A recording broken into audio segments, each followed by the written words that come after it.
Okay, next step, now that we have a model, is let's look at our views.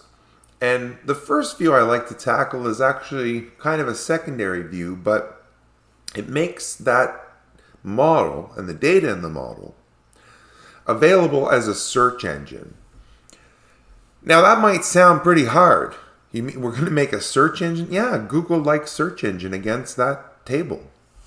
It's really not that hard, and I'm going to show you because Django includes some things we can import into our framework to help us handle this complex searching.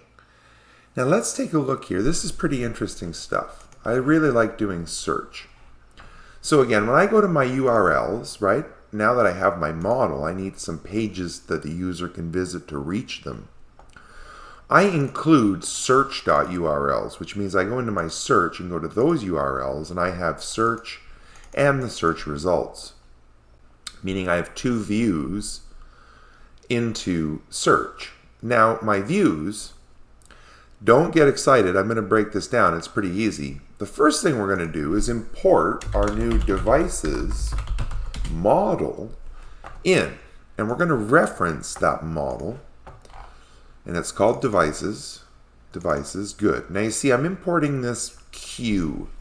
Now Q, think of it as a compounded complex OR, as in OR, as in not and, but OR, operator that lets us literally go through each of these fields and say, does it match that, or that, or that, or that, etc. Then we can chain them together and go through all of these fields, provided they're text fields, and search for them. All right, so let's do it. So we've imported devices, and I'm going to put devices right at the top, and let's just write it. Let's not cheat here. So let's drop down the last one that we did and say devices.objects.filter, and that's where we're going to bring this up against. Let's just get the skeleton of the code working, the syntax.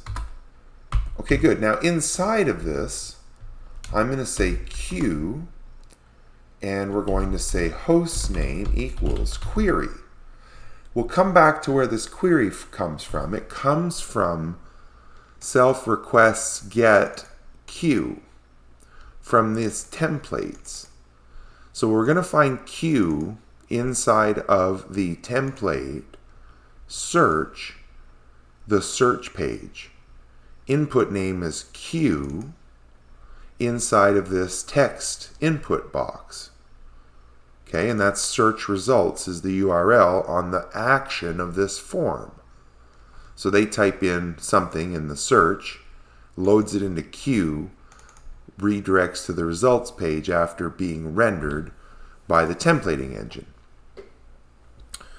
So we were inside of our views here, and let's go ahead and fill out our filter view here. So we have, right, we can look inside of host name or alias equals query. And now let's make this a little easier on ourselves and start copy and pasting here. And let's just do a few of them and go back. And so we were at alias, device type, OS, username, password, protocol, IP address, port,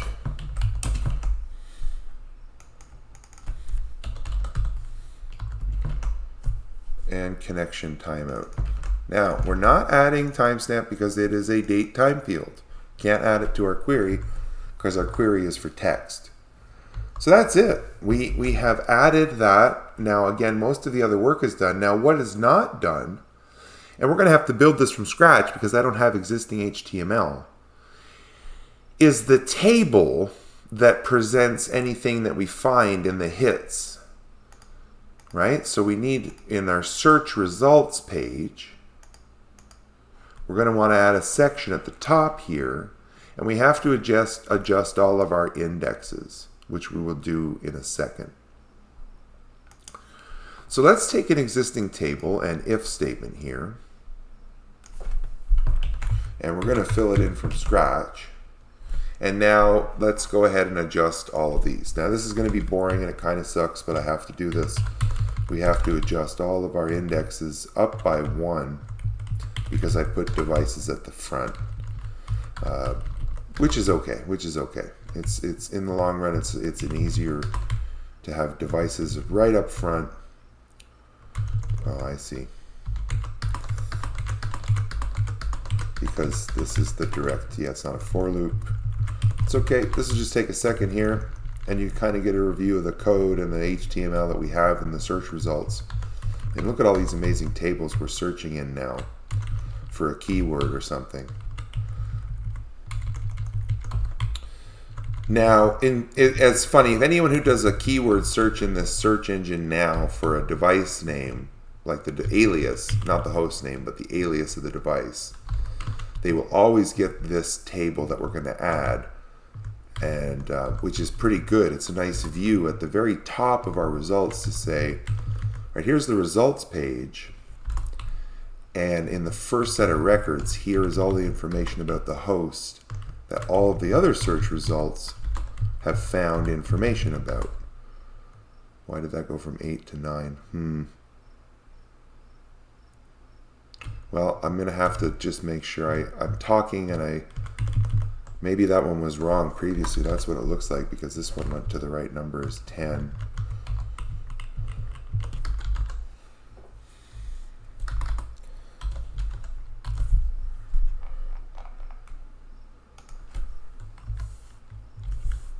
I'm off by, hang on, let's just check again here. I'll clip this out. I'll edit this part. I went from 5. I see, that's what happened. That should be 5. 4, 4, 5, 5, 6, 6.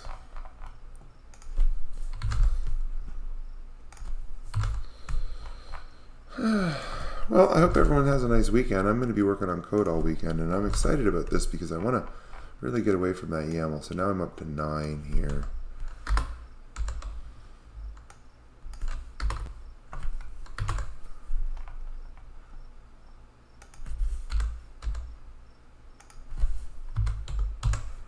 All right, back on track.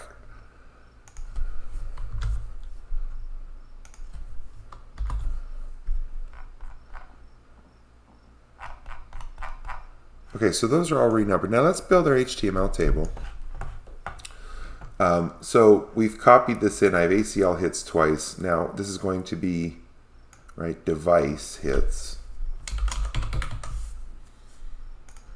And our table is going to be called devices. And I got to remember to do that. I'll come back to that. And then we know there's a timestamp. And this is going to be for device in object list 0. So that's going to be device.timestamp. And now let's bring our model up side by side and fill this out. So we're going to have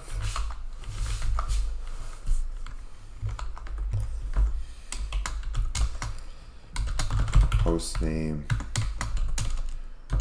alias, device type, OS, username. Let's not do the password. Let's just not do password. I don't want that displayed in this table. We get to pick and choose here what fields we want to show the user. And we'll hide the IP or the password.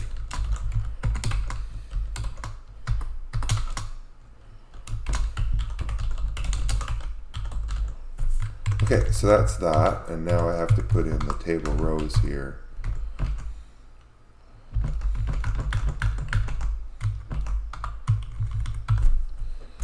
Right, and we just host name, alias,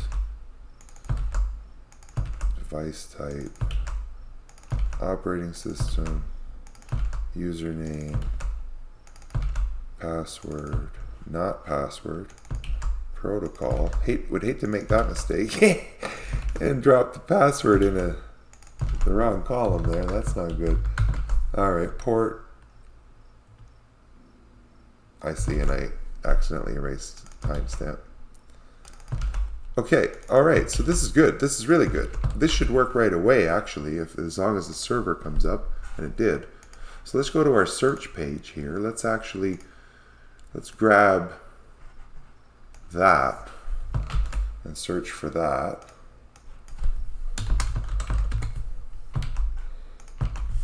And what tables? Okay, good. So device hits. Now it's a plain old table right now. Oh, I see. I have to fix all this. Yeah, I have to do some work on these tables. Unfortunately, multi-table, I'm having problems with this column thing. Let me fix that. All right, good. But our search is working. That's the important part. Forget the presentation. I'll fix the presentation in a second. What's important is that search is working. Now that presentation, and I'm going to call something up here that I've already fixed. Changes, all changes. No, all changes here. And let me see.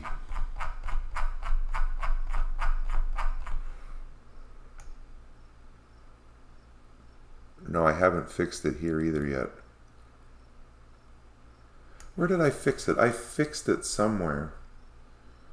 Maybe latest, all latest. I have to fix, so I fixed up this code here at the bottom because I'm having problems when there's multiple tables with the column sorter. It works if there's 2 tables, but anything more than 2 tables, it's not working. Now, I think I can these are all the same table names. Yeah, they are. All right, so let me take this code here. Now I'll have to fix that changes as well, but that's going to take a little bit more work. I'll write a reminder to myself to fix changes. But when I get to changes, I'll fix changes. How's that? Because I'm going to have changes in the host name, and I'll show you how that works, which is going to be pretty neat. All right, so let me just do this. Thanks for bearing with me. And this is part of the development process, not just mine. I'm not perfect. I want to clean things up as I go, and I'll find little problems. And it's just, I'm not claiming to be perfect. I'm having fun with this, and I'm definitely learning every day. So now let's nuke that, and I need one more table at the very top. Here.